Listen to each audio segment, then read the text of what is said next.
Саламатсыңар кымбаттуу окуучулар. Кутман күнүңөр менен. Барыңарга ден соолук жана жакшы маанай, ийгиликтүү күн. Кыргыз тили сабагы. Бүгүн 5 айынын 1. 5 айы бул декабрь. Демек, декабрдын бүгүн 1. Күнгө шейшемби. Сабактын темасы көнүгүү, машыгуу жана текст мышыктын балдары. Тема наша сегодня упражнение и работа над текстом. Текст называется «Дети-кошки». Сабактын максаты, цель урока. Биринчи максат – алган билимдерибизди бышыктайбыз. Первая цель – это закрепляем полученные знания по однородным обстоятельствам, балдар. Экинчи, байланыштуу кептерибизди, сүйлөө кептерибизди жана сөз байлыктарыбызды өстүрөбүз. Вторая цель – это развиваем развитие речи, связь слов и словарный запас. Үчүнчү максат – эл жерибизди сүйүүгө тарбияланабыз. Третья наша цель – это учимся любить родину. Бул биздин сабактын максаты бүгүнкү. Экинчи, эми өтүлгөн темалар боюнча кайталоо жана эске салуу. Демек, повторение по прошлой теме и будем вспоминать. Келгиле чогуу иштейбиз. Биринчи, бир өңчөй сүйлөм мүчөлөрү деген эмне? Что такое однородные члены предложения? Алар канчага бөлүнөт? Насколько они делятся? Бир өңчөй баш мүчөлөрдүн канча түрү бар? Алар кайсылар? Атап бергиле. Сколько видов у главных однородных членов предложения? И назовите их. Бир өңчөй айкындооч мүчөлөрдүн канча түрү бар? Алар кайсылар? Муну дагы атап бергиле. Сколько видов второстепенных однородных членов предложения? И назовите их. Бир өңчөй бышыктоочтор кандай суроолорго жооп берет? Алар сүйлөмдүн кайсы мүчөсү менен байланышат? На какие вопросы отвечает однородные обстоятельства? И с чем связываются в предложениях? Акыркыны карагыла. Бир өңчөй бышыктоочтун канча түрү бар? Атап бергиле. Сколько видов у однородных обстоятельств? Назовите их. Кайталадыкпы биз, балдар? Демек, өтүлгөн теманы кайталадык жана эсибизге салдык. Эмесе, жаңы тема бул көнүгүү жана машыгуу дедик. Андан кийин текст менен иштейбиз. Текст кыргызча. Текст бул мышыктын балдары деп аталат экен. Орусча которсок дети-кошки деп айтсак. Китепти ачабыз, балдар.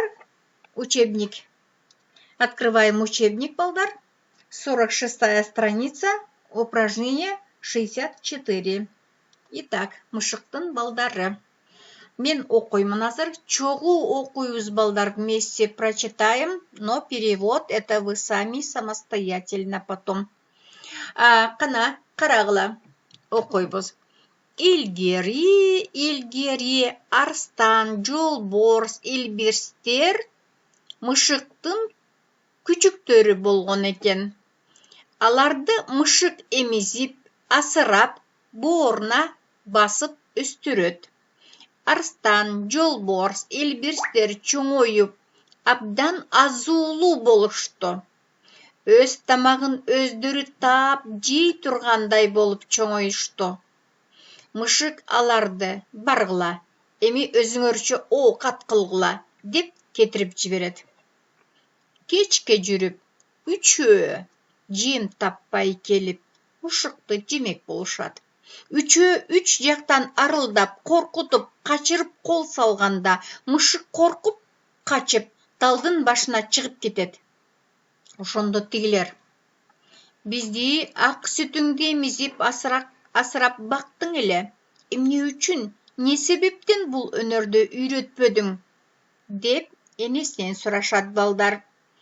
Анда мышык эмне деп айткан экен? Кайрымдуу балдарым, силерге баарын үйрөттүм. Бирок ач көздүгүңөр үчүн, суктугуңар үчүн, жырткычтыгыңар үчүн ушул өнөрүмдү үйрөткөн эмесмин.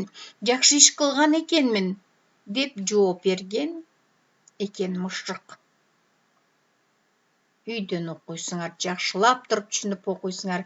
Эми карагыла, силер түшүндүңөр да, бир аз түшүндүңөр. Эми текстти жыйынтыктайбыз макал менен. Карагыла, карышкырды канча бакса деле токойду карайт дейт. Демек, бул макал Мышыктын балдары деген текстке эмне болуп эсептелет экен? Жыйынтык болуп эсептелет. Негизги идея эмне деген? Мына ушул макалда. Аны үйдөн которосуңар өзүңөр, андан кийин түшүнүктүү болот. Итак, дети, сделаем вывод текста по пословицам. Пословица называется «Карышкырды канча бакса деле токойду карайт». Это вы сами дома перевод кылгыла дагы, и потом узнаете основную идею текста. Түшүндүкпү, балдар? Итак, үйгө тапшырма алабыз. Карагыла. Домашнее задание. Биринчи. Текстти жакшылап окугула. Жазгыла, балдар. Дептерге жазгыла. Биринчөй бышыктоочтордун астын сызгыла. Бул биз үчүн өтө керек нерсе. Итак, домашнее задание это первое. Хорошо прочитайте, пишите в тетрадь и подчеркните однородные обстоятельства. И обстоятельства кечиресиңер, как подчеркивается, вы знаете, да? Экинчи, текстти которгула.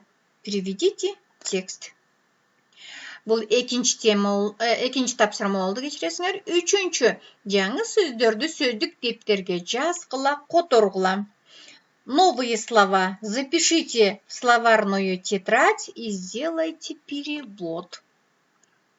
Вам понятно домашнее задание? Бүгүнкү сабак силерге түшүнүктүү болдубу, балдар? Эгер түшүнүктүү болсо, барыңарга рахмат.